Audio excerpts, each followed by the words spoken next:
એના માટે બે ટિપ્સ અને જે ટોપર્સ છે પણ જરૂરી નથી કે સ્કૂલમાં 90% આવ્યા 80% આવ્યા પર્સન્ટાઇલ 99 કે 98 આવી ગયા છેલ્લી ઘડીએ ઓવર કોન્ફિડન્સમાં પણ રિઝલ્ટ બગડતું જોવા મળતું હોય છે.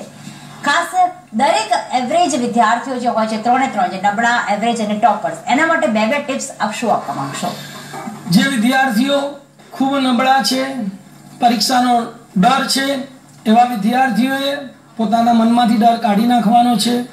એમસીક્યુ પ્રત્યે 2 માર્કના પ્રશ્નો પ્રત્યે થોડું ધ્યાન આપવાનું છે. પેપર સ્કીમ પ્રમાણે તૈયાર કરશો અને જેટલું તમને આવડે છે એ પરફેક્ટ તૈયાર કરશો તો તમે શ્યોર પાસ થઈ જશો. 60 માર્કનું તમારે તૈયાર કરવાનું છે.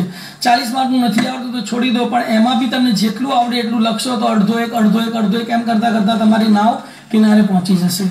જે વિદ્યાર્થીઓ મધ્યમ છે એ લોકોએ પણ પેપરો લખવાની પ્રેક્ટિસ કરવાની છે. પેપરમાં જે પ્રમાણે નથી આવડતું, જેટલી ડિફિકલ્ટી છે એ તમારા શિક્ષક પાસે જઈને એને સોલ્વ કરાવવાની છે અને એ સોલ્વ કરાવ્યા પછી તમારે એનું 2 કે 3 વાર પુનરાવર્તન કરી દેવાનું છે. અને હોશિયાર વિદ્યાર્થીઓની વાત કરું મેડમ તો ઘણા વિદ્યાર્થીઓ ખૂબ ઓવર કોન્ફિડન્સમાં આવી જતા હોય છે. તો પહેલો તો ઓવર કોન્ફિડન્સ એમને રાખવાનો નથી કે ભાઈ મને બધું આવડે છે. જેટલું બી આવડે છે એ તમારે પેપર લખીને બતાવવાનું છે. એટલે તમારે સતત પ્રેક્ટિસનો મહાવરો કરવાનો. એક પેપર હોશિયાર વિદ્યાર્થી એક પેપર સવારે લખવાનું છે, એક પેપર સાંજે લખવાનું છે. રોજના 2 પેપરની જો પ્રેક્ટિસ કરશો અને એ લખેલા પેપરમાં તમે 99 માર્ક લાવી શકશો તો તમે 100% 90% કરતા ઉપર સ્કોર કરી શકશો.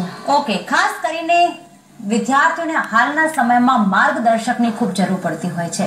માતા પિતા સારા માર્ગદર્શન મળી શકે, તમારા જે સ્કૂલના પ્રિન્સિપલ છે, તમારા ક્લાસીસના